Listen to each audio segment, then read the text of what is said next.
Absolutely. And here we are, our first pro match of the undercard. We have Drew Marsh out of Velez against Michael Dew. Drew Marsh is a veteran here over at HCS. He has he's been on the card a few times, so it's really cool to see that these athletes keep coming back. And same thing with Michael Dew. He's been here a few times already. All right, ooh. Really aggressive single leg, but you see, Michael really working off that front headlock position, snapping him down, taking the back. Right, he's just kind of holding that seatbelt position so that he doesn't lose control. Now he's trying to roll in to put in 2 hooks. He's a little high on the back, though. It looks like he's utilizing his seatbelt, though, to just manipulate Marsh's shoulders, but with that... Yeah, now he's got the 2 hooks, and he's got an arm under the chin. He's grabbing to the other side of the shoulder. In no-gi especially, it's really important for you to maintain that grip, right? The rear naked isn't ideal, but the way that Dew has that control here, it's essential to kind of keep that control when you have no-gi control at the back. But Marsh is doing a very good job of just trying to do some hand fighting, trying to do some 2-on-1 pulling it, but it's kind of hard when your lower body's fighting the body triangle and then your upper body's fighting the choke. So Marsh here is trying to split his time between defending each position.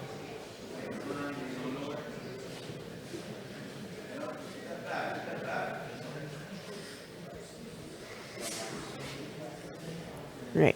Yeah, you see Marsh is really stuck like in that body triangle a little bit because he's just having to constantly fight the hands off of him, because he doesn't want the choke to happen. So Michael's not giving him like a moment to try and get out of the body triangle, get out of this back take position. He's trying to go for this like kind of maybe like 2-on-1 grip to hopefully pass Michael's arm over his head, hopefully, try and get his shoulders a little bit to the mat. Dude's just doing a really good job of just with the control and just maintaining that back control, but just a little bit of experience here, right? Like you have to be careful of how you distribute your strength and your gas, essentially, right? Yeah. Like how do you You see this technical mount. Looks like he's going into this armbar here. He's trying to break the grips here. He could be successful with it. Marsh utilizing that S-grip defense. It's a little bit hard, though, it's really hard to keep control of that, when someone gets really stretched out. But beautiful defense, and now he's the one on top. Marsh did a really good job defending by utilizing the S-grip, extending that elbow, making himself longer. So that was a really good opportunity. But here we are. Since this is a pro match, twisting footlocks are allowed. So Marsh has to be very careful with his feet here, controlling the pace of the match still, and just utilizing the footlock to either potentially sweep or maybe submit him. Yeah, he was really able to enter into that saddle pretty easily. Now he's going for an inversion knee bar. Now he's got a little bit of a bite on a heel hook here. Marsh with his own attack here. Now we're in some sort of a 50-50 position here.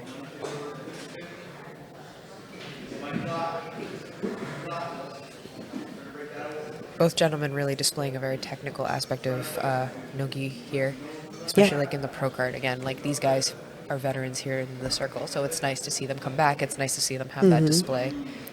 And you see this for the footlock game, it's, you think you're the one with the control when it comes to the foot, but, if you're not careful with your own leg positioning, your own foot is going to get attacked as well. So you have to be mindful of just where you're at, just because you might think that, oh, I've got this heel hook that's going to come right away, but then suddenly the other guy is attacking your own foot and you're the one tapping. So you really have to be careful in these kind of leg lock positions.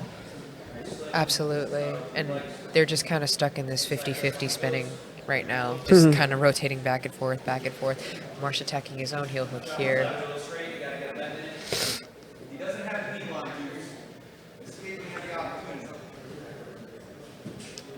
Dew's corner calling that Marsh did not have the knee line here. So now Dew's just re-strategizing here, trying to have a different plan of attack. Super explosive movement from Michael Dew. Drew Marsh doing a good job of just surviving and maintaining reversals and just utilizing, I guess, like his advantages in the sense of just utilizing his corners here, trying to maintain the top position. Yeah, it looks like he's going for a little bit of a Darce setup, but moving into north-south instead. I think like especially with like a sub-only rule set, it's you're not thinking about points. You're not No. thinking about just smothering someone with pressure because you need to maintain the position. You got to look for the finish, Absolutely. So even if you get to a position like side control, you got to work on, isolating an arm, wrapping around the neck. You got to think about the finish when it comes to true sub-only. Absolutely. And like with the corner calling for a minute, we're going to probably see more of an explosive intensity. The hardest, and speaking from experience, the hardest thing to do is to actually go in through all 3 overtimes. And we don't want to see that here tonight. Yeah, so we see a little bit of a leg lock battle again.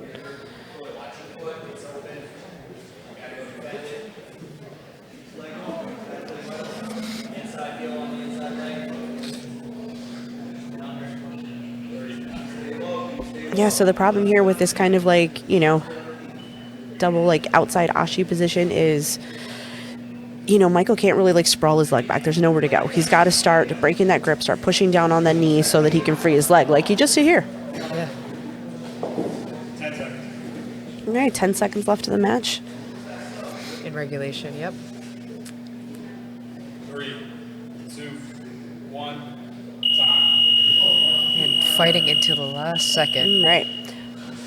Right, now we're going into our first overtime of the day.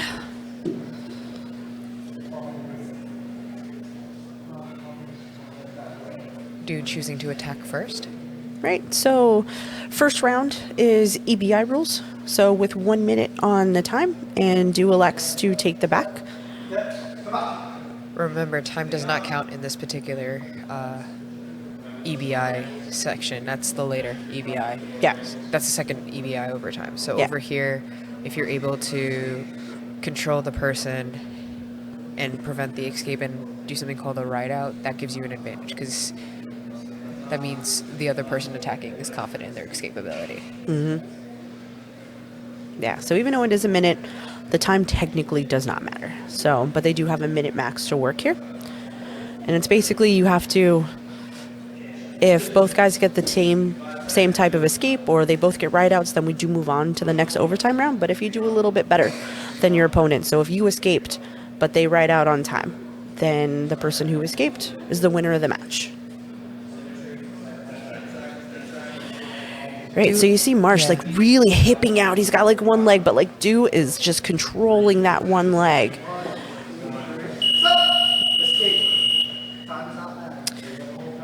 And they do also get an extra couple seconds. That's the addition to this rule set when it comes to EBI.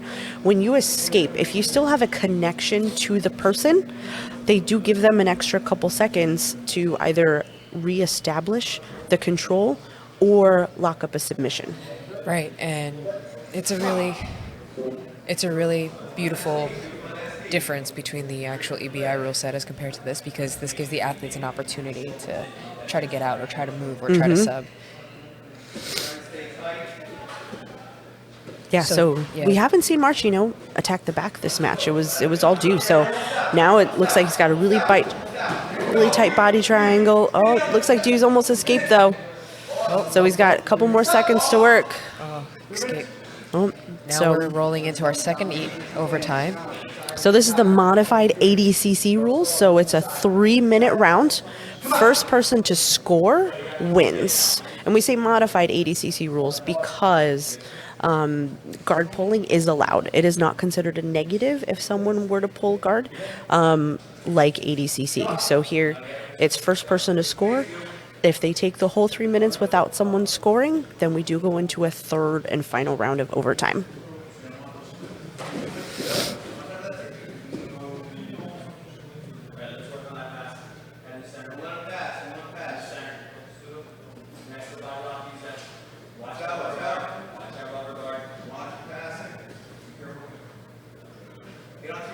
Right, so basically Marsh has to secure the pass for this, since he landed in a guard variation. Yes. So that's why we saw our referee to give the nullified motion here. But you would have to land in a dominant position, essentially. either side control or Oh, If he would have just held that. If he would have just held that pass for a couple seconds. Ooh. Oof, almost right into a scissor sweep takedown over there. Yeah, but you see, dude, like, he's able to pretty much get into almost saddle. Now, if Du is able to sweep and land on top and hold for 3, then he will get the match. But if Marsh is able to pass Du's guard, then It looks like he's just content with also attacking the legs, too. a lot of He can also use it to stand up.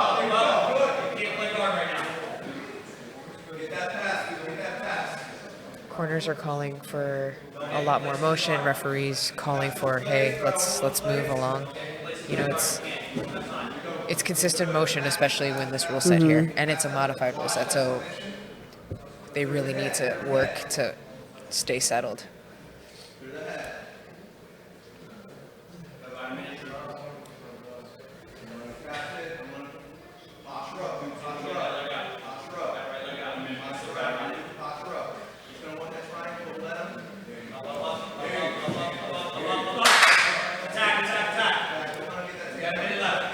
All right, and you just see the exhaustion on both of their faces, too. I mean, going through a full 6-minute round, and then, you know, EBI rules.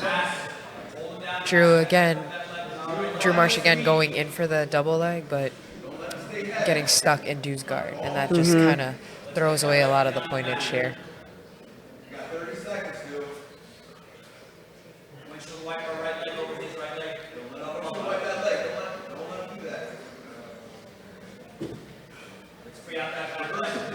Yeah, I've been in this position before. It's not fun. Yeah, knowing that the secondary EBI is do or die in this. We have about less than 10 seconds. 5 seconds to go. 4, 3, 2, 1. And secondary EBI. Right, so this version of EBI, the time does matter. So if you do escape, then the time counts, and the other person has to escape even faster. So if you escape in 3 seconds, your opponent has 2 Or seconds. same thing with submissions as well. Yep. So if you submit someone, you know, in 10 seconds, the other guy has to do it faster.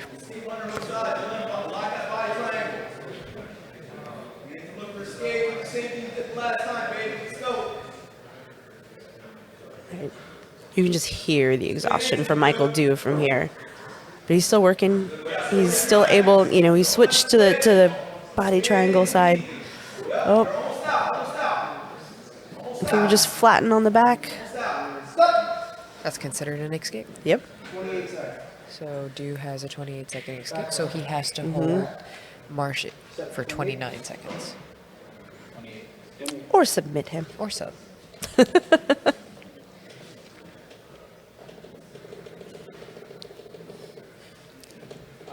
We're having some technical difficulties here with that call. And here we go.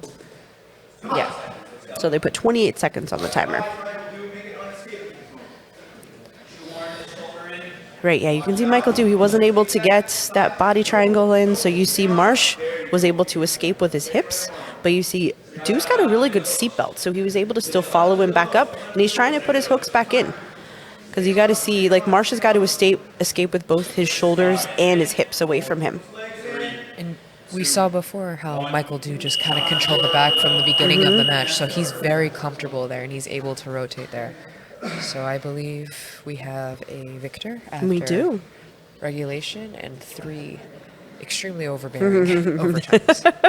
Michael Du is Michael our Du winner is your in winner. overtime.